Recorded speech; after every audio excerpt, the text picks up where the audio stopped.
I love to come on here with the point and laugh routine every Saturday when a team or a player or a coach or something is shitting on their own foot. And I'm not gonna lie, it'd be really easy for me to do that right now. But it's gotten so bad that I almost can't even do that. Almost. Um, Florida State sucks. Their offense is terrible. Ugabadoog might be the worst Power 5 quarterback on the planet. You want to know what Florida State reminds me? I just thought of this, but this is pretty accurate. Florida State this year is a lot like Nebraska last year. A decent defense, no real offensive playmakers, and a quarterback that wouldn't start on most high school teams. That's what Florida State is. They ought to do a documentary or something in 30 years about how it is that DJ Ugabadoogie, our buddy Ugabadoog, managed to trick not one, not two, but three different Power 5, now Power 4 schools into letting him start at quarterback. This guy is absolutely horrendous. We're just now at the end of the first quarter of this Florida State-Memphis game. Memphis is up 3-0.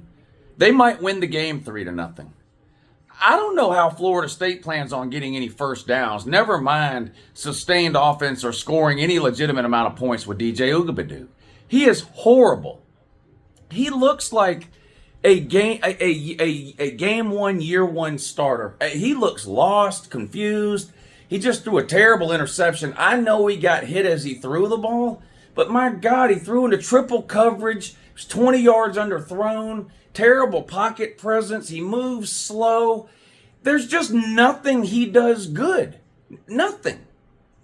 You know, you take some of these other quarterbacks that we criticize. Jalen Mildew, as an example. Bama's on. We're watching the Bama-Wisconsin game, Florida State, Memphis, LSU, South Carolina, and we're fixing to put Boston College, Missouri on the other one. We're live on Patreon. Link in the description. Come hang out with us on Patreon. Watch these football games today. But Milroe's not a great intermediate passer, and we knock him for that all the time. And it's true. He's not a great intermediate passer, but he can run really well. He can extend plays. He can move the pocket. He can take off, and he throws a good deep ball. So you're criticizing one part of his game there. There is nothing positive about DJ Ugabadoogie. There's not. He doesn't do anything good at all. Nothing. You want to know what is good? These meat and cheese trays. Now these meat and cheese trays are good. That's good. But DJ Ugabadoogie, he doesn't know what he's doing. And it's almost to the point now where you can't even laugh at Florida. Actually, I'm not laughing at the Florida State team anymore. Here's a handoff from Memphis on 2nd and 3, and guess what? They got the first down. What a shocker up towards midfield again. I'm not laughing at Florida State's team anymore. I'm gonna continue to laugh at the fans that made fools of themselves the last 8 or 9 months. But this is painful to watch. I don't know if I've seen a team implode this much this quickly, like Florida State. TCU made the national title game 2 years ago. And they took a big step back the following year, which is last year. They weren't this bad. They weren't anywhere close to this bad. This is criminal. This is criminal. The stands are half full. And I'm not talking about the upper deck being closed. I know they're doing construction. I'm talking about the bottom deck, the bottom bowl of the stadium. It's half empty. The Florida State fans have given up. The players have given up. The fans are booing Ugabadoog off the field.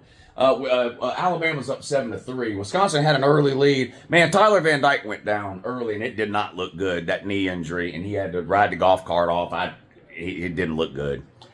Wisconsin's got to back up in. Wisconsin was up 3-0. Alabama just took the lead. Ryan Williams touchdown catch from Mildew. So Bama's up 7-3. Second quarter just underway. South Carolina up 7-0 over LSU into the first quarter in that one. Memphis up 3-0. Boston College, Missouri about to come on. We're having a great time watching these games, but I had to come on. DJ threw that interception. He got booed off the field. The Florida State players are walking around, moping around again with their head hung down. And look, the majority of players on Florida State's team don't give a fuck about Florida State. I don't know if that's news to the Florida State. They don't care. You bring these 40 transfers in and all. They don't give a fuck about Florida State. All this whining and crying Florida State's been doing the last couple of weeks about not doing the war chant on 3rd down. You know whose idea that was? The Florida State players from last year. And you know why? They don't give a fuck about your traditions. They don't. They don't give a fuck about Florida State or any of your traditions. They don't care. They wanted to play fucking rave music, and so that's what they told the fucking band and the PA to do. Because that's what they want. They don't care about Florida State. They don't. DJ Doogabadoog don't care about Florida State. Half the players on his team don't care about Florida State.